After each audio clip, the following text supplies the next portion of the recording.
نحمدہ ونصلی ونسلم علی رسولہ الکریم اما بعد فاعوذ باللہ من الشیطان الرجیم بسم اللہ الرحمن الرحیم۔ محترم ناظرین، درس قرآن.com کے خوبصورت پلیٹ فارم پر آج قصص القرآن کی 33ویں نشست ہے۔ آج کی اس نشست میں ہم ذکر کریں گے اللہ رب العالمین کے ایک اور برگزیدہ پیغمبر حضرت شمویل علیہ السلام کا۔ حضرت شمویل علیہ السلام کو اللہ رب العالمین نے حضرت الیسع کے بعد بنی اسرائیل میں مبعوث فرمایا،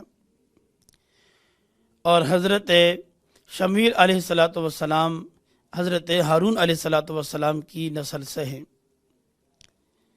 واقعہ کچھ یوں ہے کہ حضرت یوشع بن نون علیہ السلام جو کہ حضرت موسیٰ کے جانشین اور ان کے خلیفہ تھے، آپ نے اللہ کی حکم سے اللہ کی مدد و نصرت کے ساتھ سرزمین فلسطین کو فتح فرمایا، اور فلسطین کی مقدس زمین حاصل کرنے کے بعد اسے مختلف علاقوں میں تقسیم کر دیا، اور ہر علاقے میں ایک سردار کو حکمرانی دے دی۔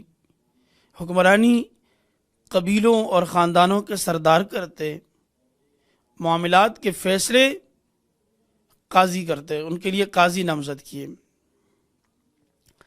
قاضیوں کا یہ سلسلہ تقریباً حضرت موسیٰ علیہ السلام کے جانے کے 350 سال بعد تک جاری رہا۔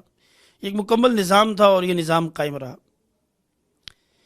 اس پورے عرصے میں بنی اسرائیل میں کوئی ایک حکمران نہیں تھا جو پوری بنی اسرائیل جو کئی علاقوں میں جو ہے بٹی ہوئی ہے، اس پوری بنی اسرائیل پر حکمرانی کر سکے۔ www.darsequran.com بنی اسرائیل ایک حکمران سے محروم تھی۔ اب چونکہ ان کے سردار ان کے قبیلوں اور خاندانوں کے حکمران تھے، اور قاضی جو ان کے معاملات میں فیصلے کرتے، اور نبیوں کو اللہ رب العالمین نے دعوت و تبلیغ و ارشاد اور دیگر تمام تر کام کی جو ہے نگرانی کا فریضہ اللہ تعالیٰ نے عطا کیا ہوا تھا۔ کوئی بھی نبی تشریف لاتا تو وہ نگرانی کے ساتھ ساتھ دعوت و تبلیغ کا کام سر انجام دیتا۔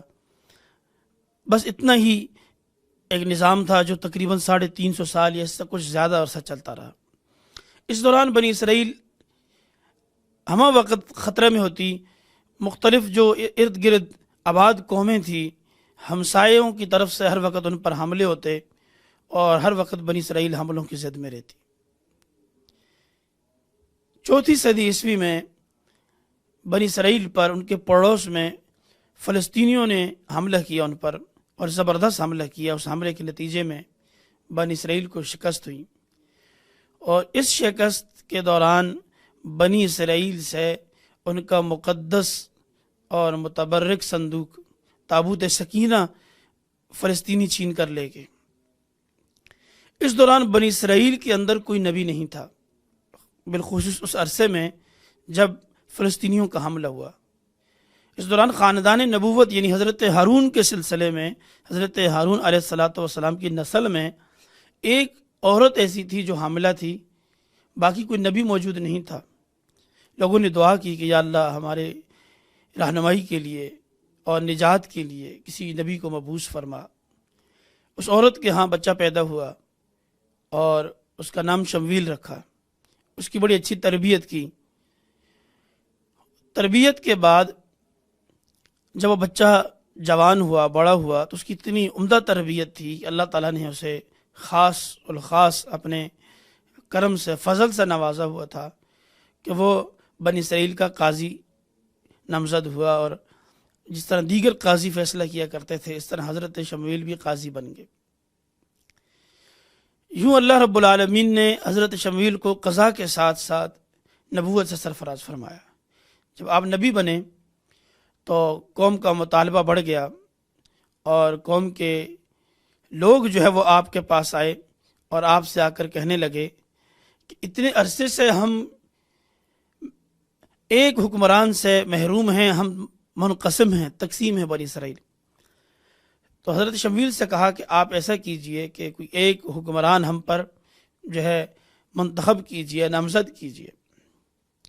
حضرت شمویل علیہ السلام نے اللہ کے حکم سے طالوت نامی شخص کو جو ہے ان میں حکمران نامزد کیا۔ طالوت جو ہے قرآن کریم نے اس کی تعریف کی بسطۃ فی العلم والجسم، علم اور جسم دونوں لحاظ سے انتہائی مضبوط انسان تھا۔ تو حضرت نے انہیں نامزد کیا۔ جب طالوت کی نامزدگی ہوئی تو بنی اسرائیل کے لوگ پھر جو ہے چیخ اٹھے، آ کر کہنے لگے حضرت سے کہ آپ نے یہ کیا کیا، ہم اسے حکمران تسلیم کرنے کے لیے تیار نہیں ہیں، اس لیے کہ اب تک جو سرداری ہے وہ سبت یہود سے چلی آ رہی ہے، اور طالوت حضرت بنیامین کی اولاد میں سے ہے، بنیامین جو حضرت یوسف کے چھوٹے بھائی تھے، لہٰذا یہ سرداری کا، حکمرانی کا تبدیل ہونا ایک سبت سے دوسرے سبت، یعنی ایک خاندان سے دوسرے خاندان کی طرف، ہم اس بات کو نہیں مانتے۔ عجیب حالت تھی بنی اسرائیل کی، اور ہمیشہ اپنے ان رویوں کے حوالے سے ممتاز رہے، نافرمانی، نہ ماننا، ضد کرنا، حسد کرنا، یہ کوٹ کوٹ کر بھرا ہوا تھا ان میں۔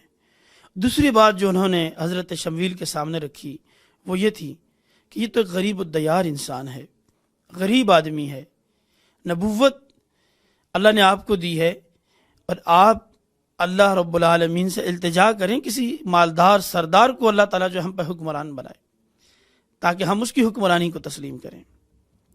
تو حضرت شمویل علیہ السلام نے انہیں سمجھایا کہ یہ جو نامزدگی ہے یہ من جانب اللہ ہے، اللہ کے حکم سے ہے، اور تم جو ہے اسے تسلیم کرو اور ان کی قیادت میں یکجا ہو جاؤ، اللہ رب العالمین تمہاری مدد اور نصرت فرمائے گا۔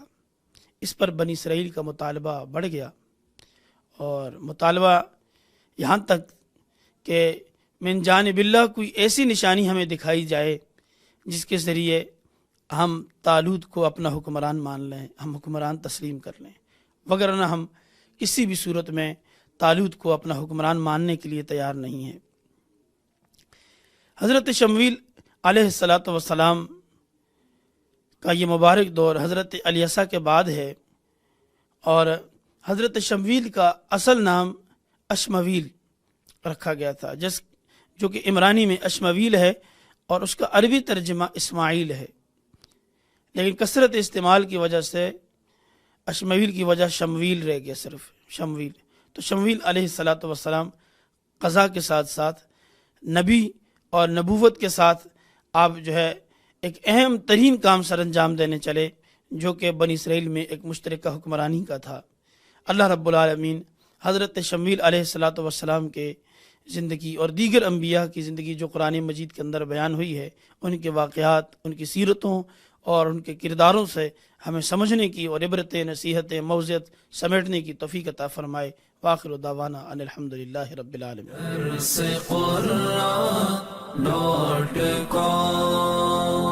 www.darsequran.com